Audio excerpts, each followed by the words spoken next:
Assalamu alaikum. Assalamu alaikum. My dear brother, it's always a pleasure to see you in person. And this is our 6th meeting in 2 years. I'm not so sure if we have taken a data count of the frequency of foreign ministers meeting, but apart from our African Union and UN interactions, probably you and I have met the most in the continent of Africa. But this is my first visit here in Dakar. So let me start off by thanking you profoundly on behalf of my delegation for the very warm welcome and the hospitality you have accorded to my delegation and I since our arrival in your historic country, the Kingdom of Morocco, and in particular, the beautiful city of Dakar. We are very pleased to be here. Your Excellency, we've had fruitful exchanges at bilateral level, and we have just signed 13 historic agreements as part of the 3rd Joint Commission for Cooperation. It's historic for the following. Firstly, these agreements are signed in Dakar, a very clear demonstration by the government of the Republic of Sieralyon of the recognition of the Kingdom of Morocco's territorial integrity and sovereignty in Moroccan Sahara. That is clear. This is a very powerful statement. Secondly, these agreements are signed, and all these agreements signed, Your Excellency, they are at the heart of trade and investment, inclusive development of our 2 countries and our 2 peoples. So what I can safely say here is that today we have the Dakar momentum. And this Dakar momentum is translating into the Dakar roadmap for peace, security, and inclusive development between our 2 countries. There will always be Dakar between our 2 countries. That is important. Your Excellency, coming to Dakar is important because for us, we see the opportunities provided by Dakar in terms of economic diplomacy with the completion of the port and the ease of transportation between the 2 countries. People-to-people economic commercial transaction will further strengthen the bilateral cooperation and solidarity between our 2 countries. So for this, I want to thank your leadership because you have led on this. You have insisted that since the re-establishment of diplomatic relations in 1996 and the holding of 2 joint commissions for cooperation, you have insisted in the past 2 years that, David, we must reflect what our 2 leaders want. So we must hold our 3rd Joint Commission for Cooperation. So it is on that note, I want to convey on behalf of His Excellency, the President, to your good self, the President, Dr. Julius Maadabi of the Republic of Sierra Leone has asked me to convey his warm regards and felicitation to His Majesty the King. And he also, in the same vein, has asked that I convey his sincere appreciation and the appreciation of the government and people of Sierra Leone for the support given to Sierra Leone.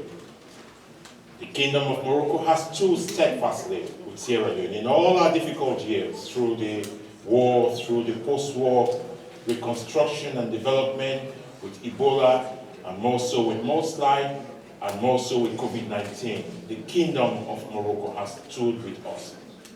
So as I've said time and time again, we are not just friends. We are not just partners. We are allies. Your interest is our interest. And this meeting today, this meeting here in Dakar, is to further strengthen the very strong, cordial, dependable, and trusted bilateral relations between our 2 countries. And the agreement signed, as I said, covers the critical aspects of a country that aspires to middle income status, that is Sieralyon, to learn from the experience of the Kingdom of Morocco. Your Excellency, you recall in one of our discussions, I was so impressed with the data of the progressive development of the Kingdom of Morocco. And I was a bit embarrassed. And I said, well, can Sieralyon do that? Well, this couple of meetings that we've had has convinced me that yes, we can. Yes, we can. So we need to work with the Kingdom of Morocco. We need to learn from the experience of the change and transformation in the energy sector, in the education sector, in the health sector, in the tourism sector, in the infrastructural sector. I always describe the Kingdom of Morocco as one of the most developed countries in Africa. So we have something that we can work on. That is the template. So let us use the dark lab momentum that we have built to begin to talk about what are the next steps that we need to focus on. But before that, Your Excellency, let me commend the very strong cordial multilateral cooperation for international peace and security. There will be no peace in the world if we don't have development, if we don't address issues of conflict, poverty, and marginalization. You have led always on behalf of our colleagues at the African Union and at the UN General Assembly. I've seen your leadership role in all of this.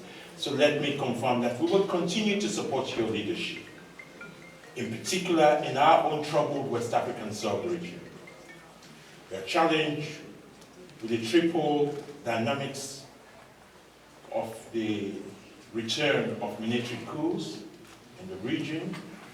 We are challenged with climate change, and more so, we are challenged with poverty and underdevelopment. But we believe that the progress and the process you have started will lead to the restoration of democratic constitutional rule in Burkina Faso, in Mali, and in Guinea. Guinea, next door to Sierra Leone, is a clear and present danger to Sierra Leone because we share a very long border with Guinea. So it is in our national interest to support your leadership role to ensure that Guinea, Mali, and Burkina Faso return to democratic constitutional rule within the framework of the ECOWAS transition agenda and roadmap. We will support you on that one. I know the leverage that you have in other regions, in the Middle East, the leverage that you have with key global actors in the West. I want to encourage you to continue to play that leadership role and to leverage that to focus on the current problem that we have in Sudan. Sudan and the unfolding challenge that we have is a clear and present danger to the peace, security, and stability of the continent of Africa, in particular North Africa. So I want to encourage you to continue in that leadership. And in the same vein as well, let me publicly acknowledge the support you've given to Sierra Leone to return back to the United Nations Security Council after 50 years. Your Excellency, the road to the Sierra Leone's leadership to be endorsed as the African Union endorsed candidate to the UN Security Council was a very tough journey. You are aware of the politics at the African Union level, but you always provided the support. And then even when we were endorsed, they told us, well, let's see now whether Sierra Leone is going to perform. And you made it possible for us to perform. Today we have one of the best campaign materials circulated among UN member states. And often when they ask, well, where did you get the campaign materials from? I say, we have trusted allies, not friends and partners. So we want to thank you. But we rest assured that when we get to the UN Security Council, we will cater for the interests of our allies. For us, that is important. Being present here, we understand the strategic relevance at the heart of the Kingdom of Morocco's foreign policy and national security around territorial integrity and sovereignty, So we will support that process because that's what allies do. Your Excellency, let me use this opportunity to talk a bit about Sierra-Leone.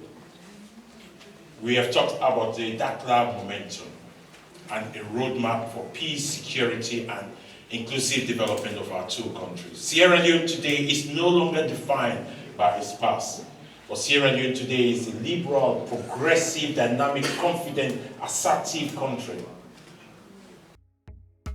للمزيد من المعلومات ما تنسوش تابونا وتفعلوا الجرس باش يوصلكم جديد لو 7 TV.